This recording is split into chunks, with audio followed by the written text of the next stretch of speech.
Sejam todos muito bem-vindos a mais um Na Ponta do Lápis. Hoje o nosso tema é a pontuação Score, a famosa pontuação de crédito que indica se você é um bom pagador ou não. Quem já teve um empréstimo negado sabe bem do que eu estou falando. Um assunto um pouquinho complexo, por isso eu estou aqui com o professor Isaías de Carvalho Borges, ele que é professor do curso de Economia da Faculdade PUC Campinas, e vai nos explicar e tirar todas as dúvidas da pontuação Score, né, dessa pontuação de crédito, como que ela funciona, principalmente como aumentá-la. Professor, obrigado por nos receber aqui. Professor, primeiro de tudo, para o pessoal que está em casa, o que é, e não sabem ao certo, o que é essa pontuação Score, essa pontuação de crédito? O senhor poderia nos explicar? Sim, essa pontuação é um indicador utilizado pelas instituições financeiras, aquelas que concedem crédito, para classificar os tomadores de crédito, as pessoas, de acordo com o seu risco de inadimplência. Quem está concedendo um crédito, quem está concedendo um empréstimo, a grande questão para eles é esse risco da inadimplência.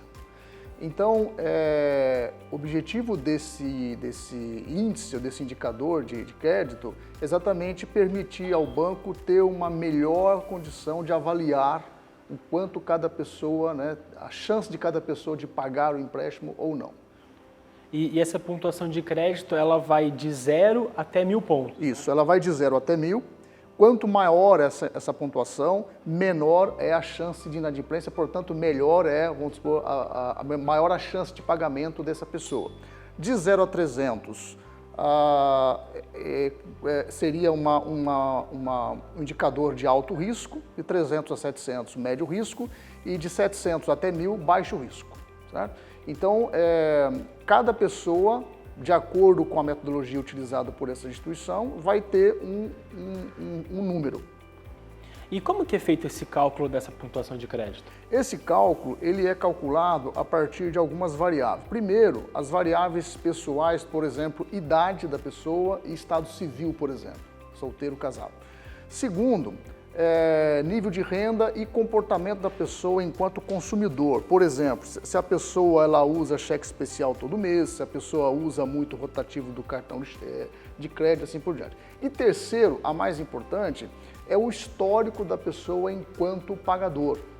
Então, se aquela pessoa já teve ou não caso de inadimplência, se tem dívida não quitada, ou se aquela pessoa tem 20, 30 anos de um histórico de bom pagador. Então, são esses três conjuntos de variáveis que são utilizados para calcular esse indicador, esse número, para chegar nesse número que vai de 0 até 1.000. Uma pessoa que tem as contas em dia, mas ela só utiliza só o débito, utiliza pouco a questão do crédito. Não quer dizer que ela vai ser um bom pagador ou não, vai ter uma pontuação alta ou não, né, professor? Então, a pontuação ela é calculada a partir de informações que a pessoa fornece ao sistema financeiro de suas compras a crédito. Então, na questão do crédito. Isso. Se a pessoa, por exemplo, às vezes uma pessoa é hipercontrolada, tem uma excelente administração financeira, tem um alto nível de renda e que não gosta de comprar crédito. Então, essa pessoa, as instituições financeiras muitas vezes não sabem muito bem se ela é uma boa pagadora ou não.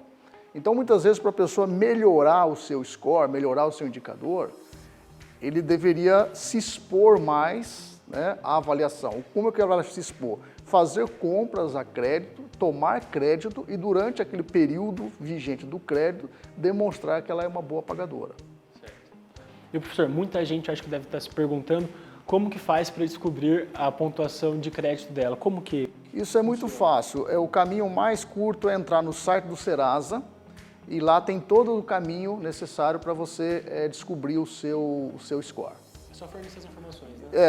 Você entra no link e o site vai pedindo as informações necessárias para você descobrir o seu score.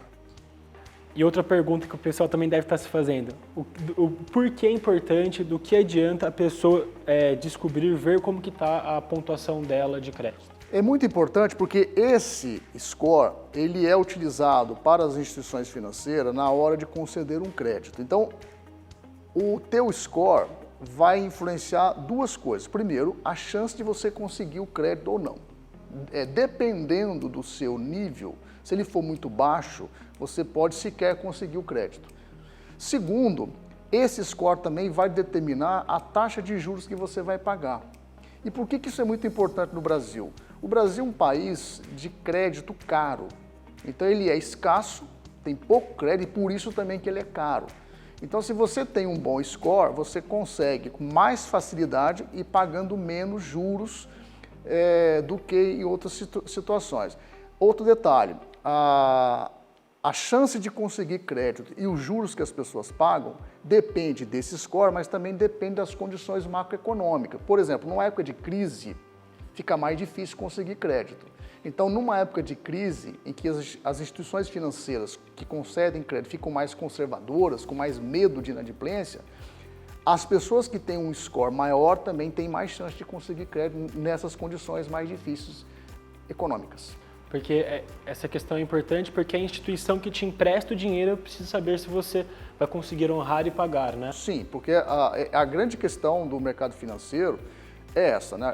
A grande dificuldade, a variável mais importante para quem fornece crédito é ter uma condição de avaliar as chances ou os riscos de inadimplência daquele crédito que está sendo concedido, né? Então, o que as instituições querem, num mundo perfeito, num mundo ideal, elas gostariam de emprestar com risco de inadimplência zero.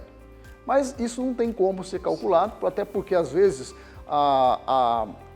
pagar ou não pagar um empréstimo, às vezes não depende também só se a pessoa é honesta ou não. Às vezes, imprevistos acontecem. Uma enchente, a pessoa perde tudo, né? Então, risco zero não existe, mas elas buscam minimizar esse risco. E o objetivo desse score é isso. A partir do histórico da pessoa enquanto pagador, a partir do perfil enquanto consumidor e a partir de outras variáveis como idade, renda e estado civil, ele consegue fazer prever mais ou menos qual é a chance daquela pessoa de ser inadimplente ou não. Uma pontuação maior aumenta as chances da pessoa de conseguir crédito no mercado. Sim. Já uma pontuação menor diminui essa chance. Exatamente. Quanto menor a pontuação, na medida que a pontuação vai caindo, vai diminuindo a chance de você conseguir empréstimo e, caso você consiga, provavelmente você vai pagar um juros maior. O contrário é verdadeiro. Quanto maior essa pontuação, maior a chance de você conseguir empréstimos e também conseguindo, muito provavelmente você consegue negociar melhor a taxa de juros. Lembrando que acima de 700, você é considerado um cliente de baixíssimo risco. Então aqui você tem, de acordo com a avaliação das instituições financeiras, muito maior facilidade de conseguir o crédito e também maior espaço para negociar a taxa de juros. Abaixo de 300, você é considerado de altíssimo risco, inadimplente. Então, por exemplo, em condições de crise econômica, dificilmente as pessoas que têm esse score conseguiriam o crédito. E se conseguir, provavelmente vai conseguir com uma taxa de juros muito elevada. E como que essa pessoa que tem um baixo crédito, uma baixa pontuação de crédito, consegue aumentá-lo? O que ela precisa para conseguir uma pontuação positiva? Sim, primeiro, se tiver dívida, buscar negociar, quitar, né? No Brasil, de vez em quando, você tem períodos em que as instituições financeiras dão essa oportunidade para as pessoas renegociarem dívida e tal. Quitando, aí você tem que ter um período para demonstrar para as instituições financeiras que você é um bom pagador, porque aí vem o histórico. Então aí é importante, depois que as dívidas estão quitadas, você comprar a crédito e durante aquele período de vigência daquele crédito, você demonstrar que você é um bom pagador. A única forma, né, de você melhorar esse score é através do seu comportamento enquanto tomador de crédito. Essa mudança de comportamento. É claro que outras variáveis podem contribuir, por exemplo, uma mudança de emprego, uma renda maior e etc. Mas a principal é o comportamento da pessoa enquanto tomadora de crédito. E é importante deixar claro, né, professor, que não adianta buscar uma fórmula ou um método infalível para aumentar a pontuação de crédito, porque isso não existe, né? Não existe. Essa forma não é exata, né? Isso é outra coisa. Existe esse score, por exemplo, do Serasa, do SPC, mas as instituições financeiras, os bancos também têm os seus indicadores. Agora, se eu não fizer a minha parte, com certeza o meu score não vai aumentar. Fazendo a minha parte, há uma grande chance dele aumentar, né? Então, mas não há sim uma certeza e nem tem como prever. Ó, eu vou fazer um crédito, um empréstimo de 50 mil durante 2 anos, vou pagar e aí, quem sabe, com isso, o meu score ultrapassa os 700 pontos. Isso não tem como saber, certo? Então, a principal dica para o pessoal que está em casa, o que é? Para ter uma pontuação alta ou aumentá-la, qual que é a principal dica, professor? A principal dica, primeiro ponto, administrar bem as suas finanças para que você não caia em situações de inadimplência, certo? Caindo em inadimplência, buscar resolver isso da melhor forma, com a maior velocidade possível. E depois que isso seja regularizado, você tem que ter um período aí de, entre aspas, bom pagador para que esse score possa melhorar. Então é necessário ter uma boa educação financeira. Sem dúvida, a educação financeira é o primeiro passo, porque com a educação financeira, você vai, primeiro, depender menos de empréstimo, você vai se endividar menos. E com boa administração financeira, quando você se endividar, você também vai conseguir ajustar suas finanças para poder pagar esse empréstimo. Então a educação financeira é o primeiro passo para que você tenha um score elevado. É isso então, professor. Muito obrigado pelas dicas. Espero que o pessoal de casa tenha anotado tudo. Muito obrigado por ter nos ajudado a explicar o que essa pontuação score, a pontuação de crédito. E na próxima semana a gente volta com mais um Na Ponta do Lápis. Lembrando para vocês curtirem a nossa rede social, o nosso Instagram, o nosso Facebook e acompanhar toda a nossa programação no YouTube, no TV Câmara Campinas. Muito obrigado e até a próxima.